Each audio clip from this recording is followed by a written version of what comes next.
I'm Carolyn Priester Jones, and I'm glad you could join us back in the Garden of Eden. Where we left off in our last episode, we were in the Garden of Eden and we had discovered humans there and also a being called Satan who wanted to take over the garden. Where we left off, Satan had made an exciting discovery, or so he thought. He discovered that God had wired into the humans the ability to make a choice, and Satan was determined that that choice was going to be to choose him. So today we pick up where we left off and see what choice did Adam and Eve make. Now, he had one problem. These humans were only listening to God. They only knew God. They only knew good. So Satan's first goal was to have somebody else speaking in that microphone in the Garden of Eden. He wanted them to see something other than all that good. Now, God had told Adam and Eve that they could eat from any tree in that garden. All that beautiful fruit everywhere. They could eat from anything except one tree. And that one tree was called the knowledge of good and evil. Now, Satan bristled every time he thought of that because it was obviously God's attempt to keep those humans from knowing about him. But he was crafty. Satan was crafty. He was sure he could work around that problem. Now, look at this garden. Isn't it beautiful? Now, today we're just observers, so don't eat anything. Just observe.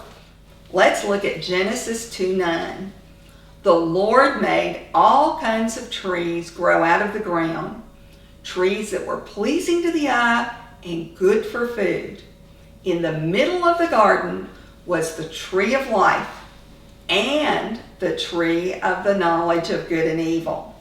Now be sure to notice these two trees were both in the center of the garden. And God gave Adam and Eve full permission to eat from the tree of life. That was not prohibited. That was fine. If they did, they would live forever.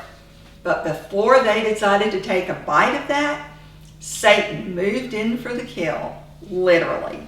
He wanted to stop them before they ate of the tree of life. Now, pause for a second there and think. I want you to know one important principle. Satan's playbook has never changed.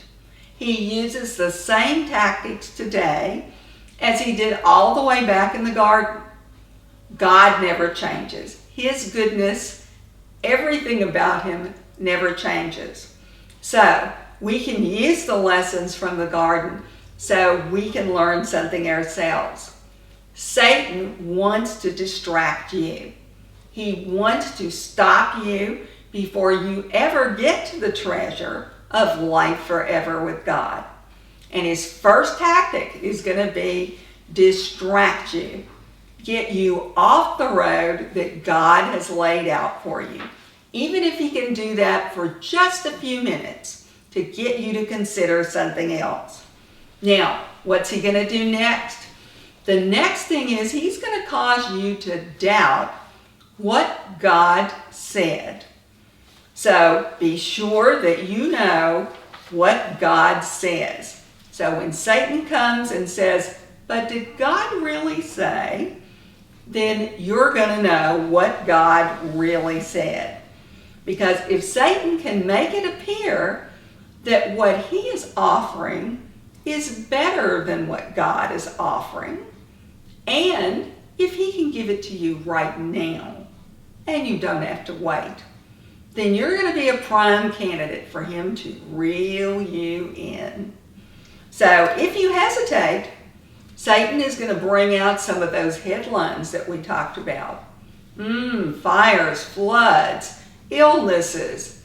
Where is your God in all of that? And so, of course, as we've already discussed, questions beg answers. So if you don't want to wait forever for an answer from God, and if you're not sure what he said and you're not sure you can trust him, then you are a prime target. Now, if you think God's not going to provide, then it is every man and woman for himself. And you're going to need something very important if you are going to survive. You are going to need knowledge. And Satan will step right up to that plate and he will tell you knowledge is power. And I'd like to give you some of that. He's going to whisper that to you. Do you want to wait? How about if you can have it right now, you can know everything God knows.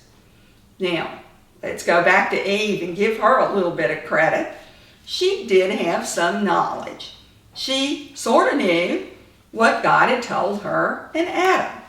So when Satan came to Eve, he said, "Did God really say, 'You must not eat from any tree in the garden'?" You see, he wanted her to feel deprived already. But pay close attention, as I want you to notice how Satan operates. And so he starts with, "Did God really say?" Now, he might say to you, "Did God really say that you have to be faithful 100% of the time to your husband or wife? 100%? Now, really?" And you might start saying, "Well, maybe he did say 99%. So, again, be sure you know. But let's get back to Eve. So how did she respond to that question from Satan? She responded, "We may eat fruit from the trees in the garden, but God did say, 'You must not eat fruit from the tree that's in the middle of the garden, and you must not touch it, or you will die.'" She must have been very proud of herself that she remembered. But stop here for a minute and think. Was that what God said? No, there were 2 trees in the middle of the garden. He was very specific about the one from which they were not to eat. Eating from the tree of life? Desirable, fine. Eating from the tree of the knowledge of good and evil? No, definite no. Okay, Eve was trying to get it right, but she was a little off base. So Satan now went from planting doubt to the bigger gun. And we shouldn't be surprised. You know, Jesus was very loving. Everything about Jesus was love. But he didn't pull any punches when he talked about Satan. He actually said it plainly, and this is what he said. He, referring to Satan, was a murderer from the beginning, not holding to the truth, for there is no truth in him. When he lies, he speaks his native language, for he is a liar and the father of lies. That's what Jesus had to say about it. And so we should not be surprised that Satan did exactly what we would expect him to. He lied to Eve. He said, "You will certainly not die, for God knows when you eat from it," meaning the tree of the knowledge of good and evil, "your eyes will be opened, and you will be like God, knowing good and evil." Now, notice something else important. Satan wasn't even offering her the fruit. He was just misrepresenting the truth. Now, if we called him on it, he might say, "Oops, I misspoke." When the truth was, he lied. Now, compare what Satan says, which is a lie. He would have you look at this road sign that says he tells the truth, when the truth, in fact, is God is the truth. But Satan had succeeded in getting Eve to look and consider the options. So now it came down to the crunch. What was there in this magical tree that she didn't already have? Well, let's see. Genesis 3:6 says, when the woman saw that the fruit of the tree was good for food and pleasing to the eye and also desirable for gaining wisdom, she took some of it and ate it. Now, wait a minute. Hold on. Didn't Eve already have what Satan seemed to be offering? Let's do a quick check.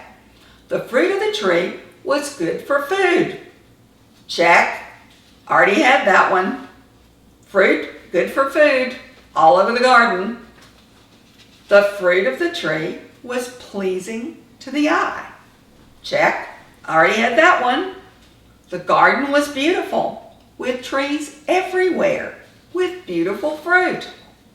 But there it was. Something the other fruit had not given her yet.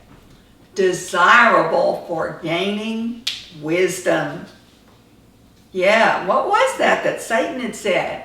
Something about her eyes being open and being like God, knowing good and evil? Well, Eve had no idea what good and evil were, but she was convinced that if she took a bite, she would be as smart as God. And then she would probably understand why he said not to eat from that tree. Now, before we go judging Eve as just a silly woman, stop and think for a minute. Have you ever been there? Have you ever thought that if you knew just a little more about something evil, that you would be better able to minister to those poor people caught up in that evil? I mean, it's just a matter of understanding a little better. You didn't really plan to get into evil. In fact, you planned not to do anything but just take a quick look. But then something happened. And so be careful. When Eve bit into the fruit, and note the Bible never says it was an apple, she probably never heard the laugh. She never heard Satan saying, "Made you look." Now, Eve shared that fruit with Adam, her husband, and they had what God didn't want them to have. They had the knowledge of good and evil. But did they have a treasure chest or a coffin? Today we have more knowledge of good and evil than ever before. And so we come full circle to those disturbing headlines. And the question, does knowing evil help us prevent it? Does knowing about evil help us conquer evil? Or is it even possible that the way we use our knowledge of evil contributes to even more evil? And more importantly, we come back to, where is God? Where is God in the midst of all this mess of a world? Well, he's exactly where he promised he would be. God has said, "I will never leave you or forsake you." He has said, "I am with you always." And so where is he? He is right in the midst of any and everything that is happening today. For he is with us always. He will never leave us or forsake us. And so as we leave today, we are leaving with new knowledge of how Satan works. And as we head back to our present day time, we have lessons to remember in how to avoid his traps. And we have the certain knowledge that God is with us always. You keep seeking him with all your heart, and I look forward to seeing you back on this channel soon for us to take our next trip. I'm Carolyn Priester Jones. Remember, if you'd like more information on my books, on my blog, my tweets, and these videos, then you can visit our website at www.christianreading.com/cjones. I'll see you next time.